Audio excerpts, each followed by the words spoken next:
sebelum kita mengajar, tentu kita persiapkan dulu perangkat pembelajaran kita.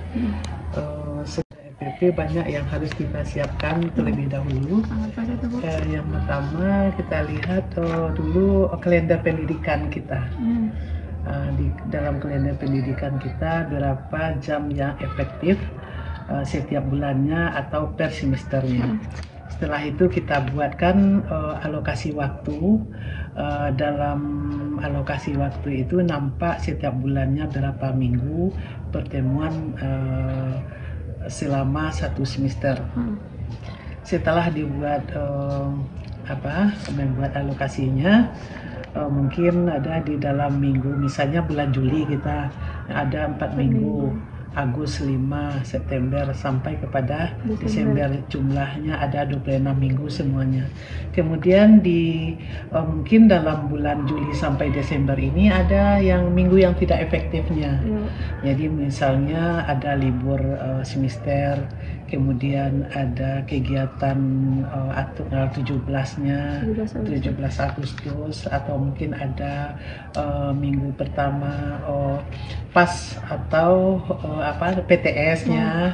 Nah, ini dianggap sebagai minggu yang tidak efektif.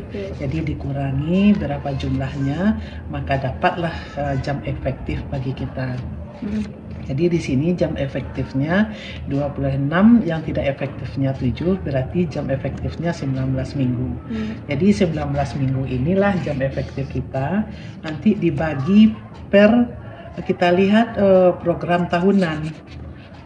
Program tahunan tentu kita mulai dari dalam 1 tahun ini berapa materi alokasi waktu kita buat per tahun.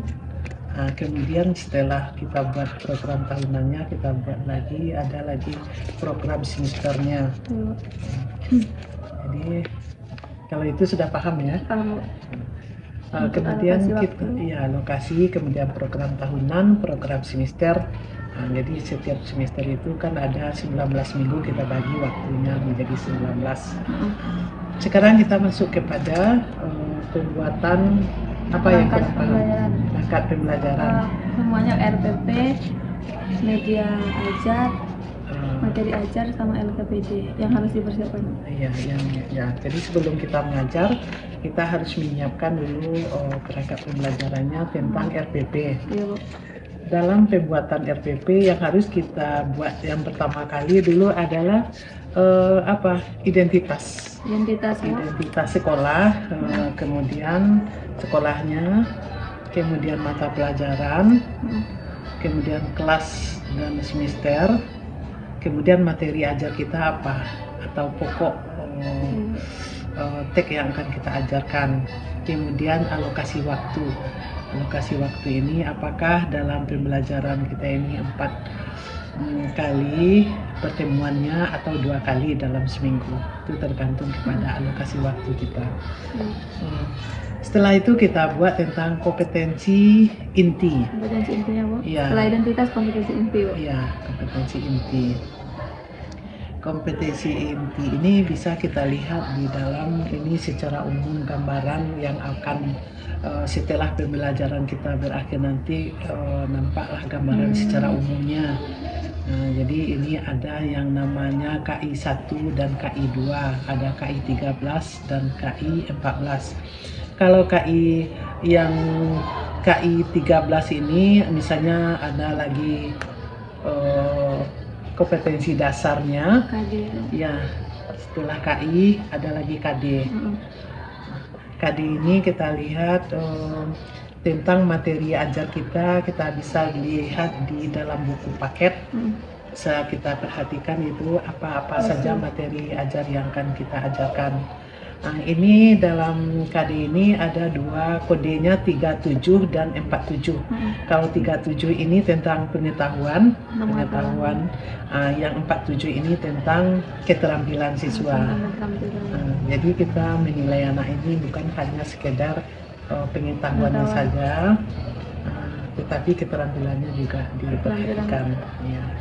Terutama tentang materi ajar kita adalah mengenai teks puisi, ya. Teks puisi, Bu. Ya. Jadi kalau kita membuat tentang pengetahuannya, bagaimana anak ini kenal atau tahu dengan apa itu puisi, apa jenis-jenisnya, apa kaidah kebahasaan dan segala macamnya, itu adalah tentang pengetahuan. Nah, tapi kalau tentang keterampilannya, anak itu bisa menulis puisi, anak itu bisa membuat puisi. Itu Membaca puisi juga. Ya, membaca puisi dan menulis puisi. Itu masuk ke keterampilan, Bu? Iya, itu termasuk. Berarti itu 4.7. Iya, 4.7 dan 4.8. Kalau 3.7 itu pengetahuannya, Bu? Iya, tentang pengetahuannya. Jadi kita buatkan indikatornya, apa sasaran kita setelah kita mempelajari ini, apa sasaran kita. Setelah itu kita buat tujuan pembelajarannya, apa tujuan kita setelah KD, tujuan pembelajaran, apa tujuan pembelajaran kita dalam merumuskan pengertian teks puisi itu. Iya, jenis puisi. Ya, jenis puisi, mengidentifikasinya, kemudian membuat kesimpulannya, mempresentasikannya, menemukan unsur-unsurnya. Nah, itu adalah bagian ke atasnya adalah menilai pengetahuannya, bagian ke bawah adalah bagian keterampilannya, membaca puisi, kemudian menyajikan dan menulis puisi. Itu tujuan pembelajaran kita. Itu setelah kita apakan tujuan pembelajarannya, bisa kita lihat lagi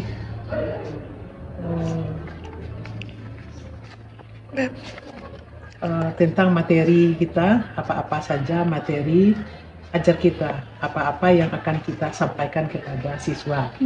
Materi ajar, Bu? Iya, materi pembelajaran. Jadi tadi kan tujuannya sudah ada, materi setiap pertemuan kita buatkan materinya.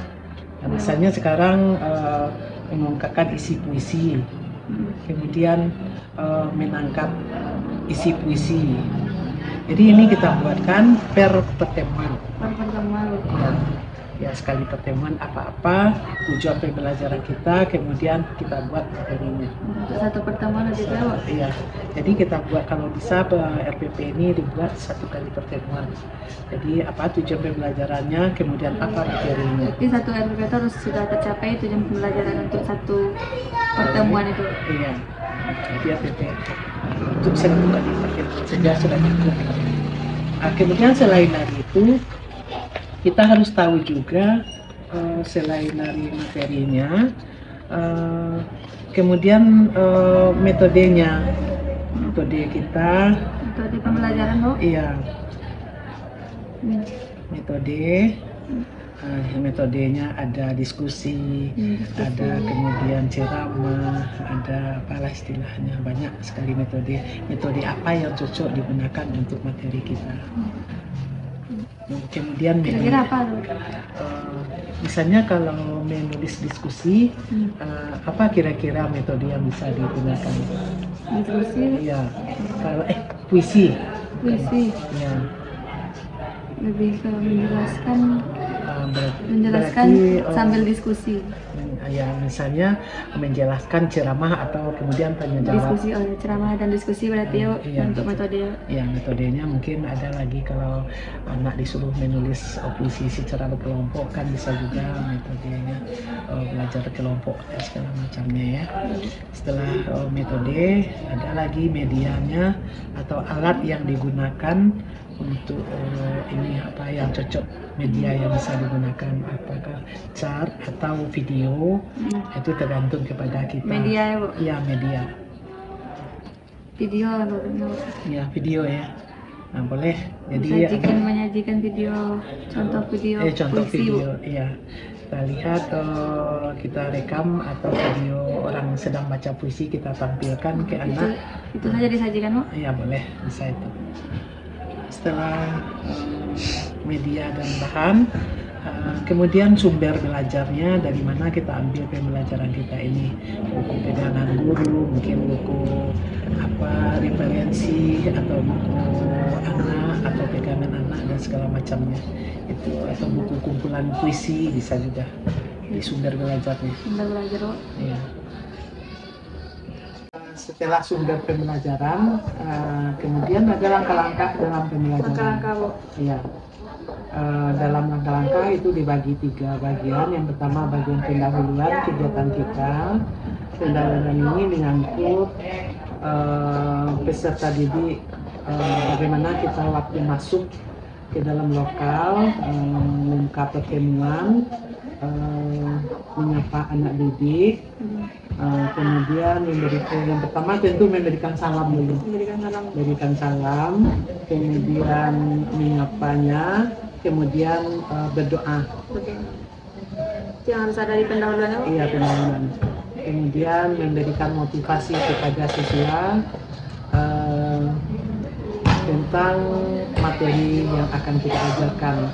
Mungkin dia tahu dengan memberikan motivasi lah, maksud ibu tentang apa materi yang akan kita ajarkan, contohnya pada puisi.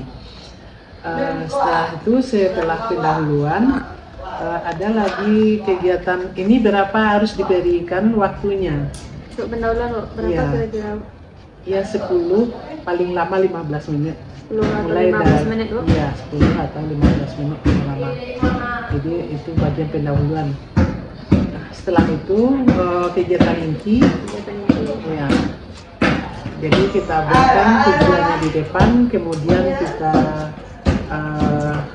sajikan materi itu, mulai dari kepada pengertian puisi, kemudian jenis-jenisnya, kemudian sesuai dengan apa yang kita buat tujuan pembelajaran kita tadi.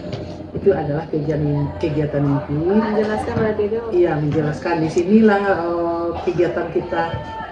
Berapa menit? Bisa 30 atau setengah jam. 30 menit cukup? Iya, 30 paling lama 40 menit. 40 menit? Iya. 30 sampai 40 ya? Iya, 30 sampai 40 menit. Nah, kemudian setelah kita jelaskan, setelah kita adakan kegiatan inti, masuk lagi kepada penugasan, memberikan tugas. Ya. Beri tugas kepada anak tentang yang kita sajikan itu paling lama 30 menit. Paling lama 30 menit. Iya. Ini paling lama nih ya. Penugasan itu mungkin bisa 20 menit kalau sudah siap. Kita lakukan. Setelah selesai penugasan, kemudian terakhir adalah kegiatan penutup. Penutup ini bisa menyimpulkan dari yang kita sajikan tadi, disuruh anak menyimpulkan apa yang kita pelajari, kemudian bisa juga menanyakan kembali apa materi, apa yang kita sampaikan. Menyimpulkan pembelajaran secara yang baru saja kita sajikan. Itu adalah kegiatan penutup, kemudian kita tutup pelajaran itu dengan berdoa kembali. Berarti menyimpulkan, kemudian penutup ya? Iya, menyimpulkan, kemudian doa. Ada tanya jawabnya dulu. Oh, tanya jawab dulu. Iya, tanya jawab ada 1 atau 2 soal tentang materi kita. Kemudian setelah itu kita siapkan untuk berdoa tentang penutup pelajaran kita. Nah, demikian saja kalau itu adalah dalam penulisan RPP kita. RPP. Ya. Kemudian setelah itu baru kita adakan beberapa kali pertemuan, baru kita buat kisi-kisi untuk mengadakan tes atau tesnya berupa ujian ulangan harian. Jadi kalau bisa sekali pertemuan kita adakan tesnya. Kemudian kita selain dari tes, mungkin ada juga LKPD. Untuk LKPD itu tergantung materi hari itu ya, materi yang baru saja kita ajarkan. Itu bisa kita lakukan di penugasan. Di penugasan. Oh iya. Bisa kita buat. Bagian RPP yang penugasan. Iya, penugasan. Dan bagian langkah pembelajaran. Iya, bagian di penugasan di kegiatan apa tadi? Langkah pembelajaran. Iya, langkah pembelajaran kita itu. Iya. Bisa kita sampaikan di sini. sebelumnya tentu kita siapkan LKPD. Berarti harus disiapkan LKPD Bu. LKPD sebelum LKPD juga kalau bisa kisi-kisinya sekali. Kisi-kisi LKPD. Iya. Mungkin itu yang bisa dijelaskan. Kalau ada dalam penyuntikan nanti yang ragu, silakan. Terima kasih Bu. Ya.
RPP, visi-visi, materi ajar, dan LKPD yang sudah saya persiapkan Bu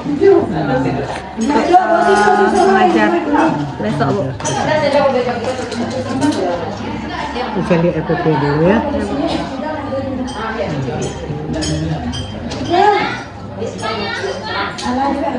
Berarti untuk sekali pertemuan ya, Ya, 2 jam pelajaran. Indikatornya mana? Oh, iya. Untuk pelajaran. Menentukan isi dan menentukan jenis-jenis teks puisi.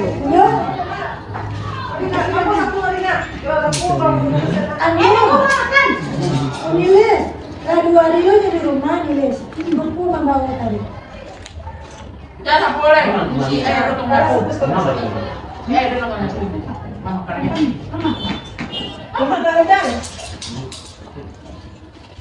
Metodenya lah cocok di apa? Dia nanti menampilkan video puisi Bu.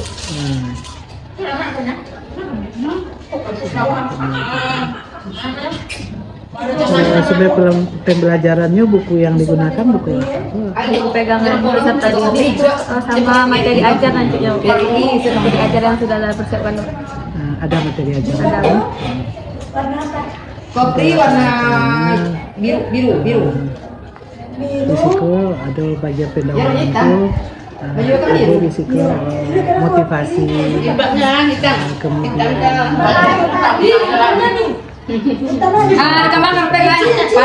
ini waktunya ditulis ya. Lebih jelas ini kan masih kosong.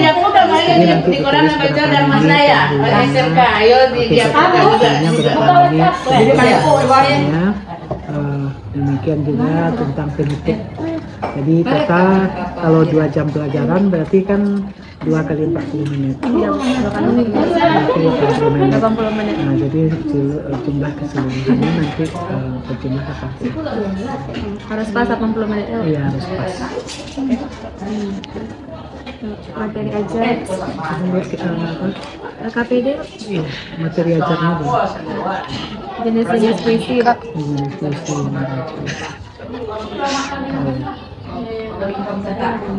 Ini ada di buku siswa ada kan? Ada Bu.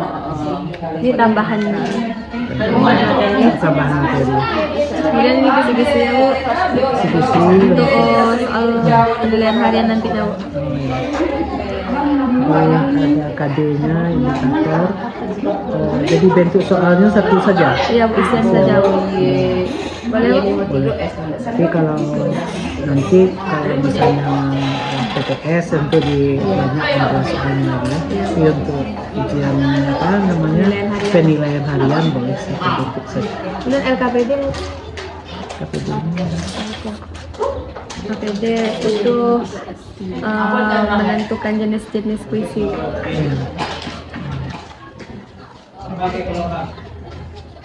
Jadi KPD yang keberapa ini?